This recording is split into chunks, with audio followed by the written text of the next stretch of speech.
नमस्कार, स्वागत है आप सभी का AAFT 24/7 में।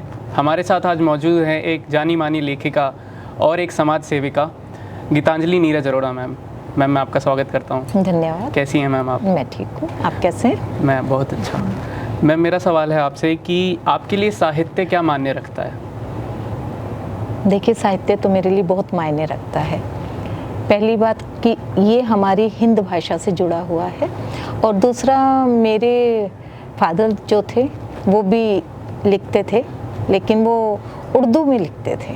उनका परिवेश उर्दू भाषा से था, तो उर्दू में लिखते थे। तो उनकी याद में कह लीजिए, उनसे प्रभावित होकर मैंने साहित्य के क्षेत्र को अपनाया। तो मेरे लिए इस मायने में साहित्य बहुत मायने रखता है।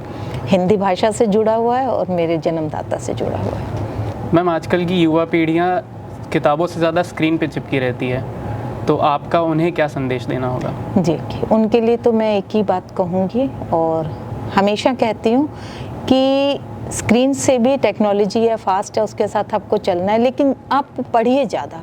जितना आप किताबों को पढ़ेंगे, आप अपने पुराने साहित्यकारों को पढ़ेंगे जितना, तभी आप इस क्षेत्र में अपना नाम बना सकते हैं और आगे बढ़ सकते हैं। जब तक आप पढ़ेंगे नहीं, तब तक आप लिख नहीं सकते, और जब तक आप पढ़ेंगे, लिखेंगे, तभी आपकी पहचान होगी। तो पढ़ना अति आवश्यक है इसके लिए।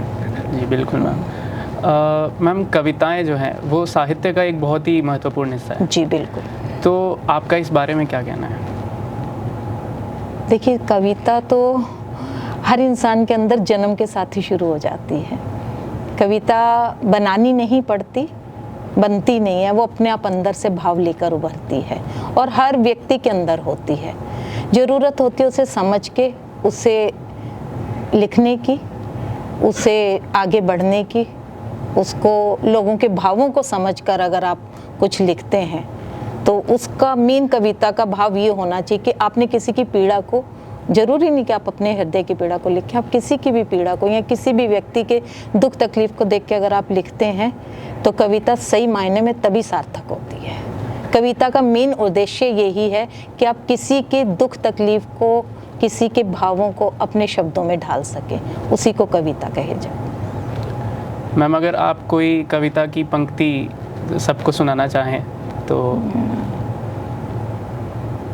देखिए, एक छोटी सी 2 पंक्तियां हैं, मैं आपके समक्ष रखती हूँ, अपने सुनने वाले, देखने वालों को भी, कि हमको अपने अंतरात्मा को इस तरह स्वच्छ और साफ रखना चाहिए कि जब हम अपने ईश्वर के सामने भी खड़े हों और उसका ध्यान करें तो हमारे मन में एक ही विचार आए कि वो जो सबकी नज़र में है, वो जो सबकी नज़र में है, मैं उसकी निगाह में हूँ। वो जो सबकी नज़र में है, मैं उसकी निगाह में हूँ। रहता है हर किसी के दिल में वो, मैं उसके दिल की पनाह में हूँ। कि मेरे को अपने ईश्वर को अपने ढूंढने की ज़रूरत नहीं, ऑलरेडी मैं उसकी निगाह में हूँ और उसके दिल में रहती हूँ। तो इन पंक्तियों का यही मर्म कि आप अपने आप को इस तरह से समाज में पेश करिए, समाज के दुख तकलीफ को, या जैसे हम समाज सेवा से भी जुड़े हुए हैं, तो तभी आप सार्थक हो पाएंगे जब आप ईश्वर की नज़र में और उसकी पनाह में रहेंगे। और उसकी पनाह में रहने वाला व्यक्ति हमेशा सफल होता है, हमेशा कामयाब होता है। बिल्कुल मैम, आपने ये सुना कि हमारा मन मंत्रमुग्ध किया है। धन्यवाद। धन्यवाद मैम, आपने हमारे लिए समय निकाला। आपका धन्यवाद, आपने बुलाया। जी मैम, बाकी ऐसे ही वीडियोस के लिए जुड़े रहें AAFT 24/7 के साथ। मैं हूँ आपका होस्ट आरोन आर्या।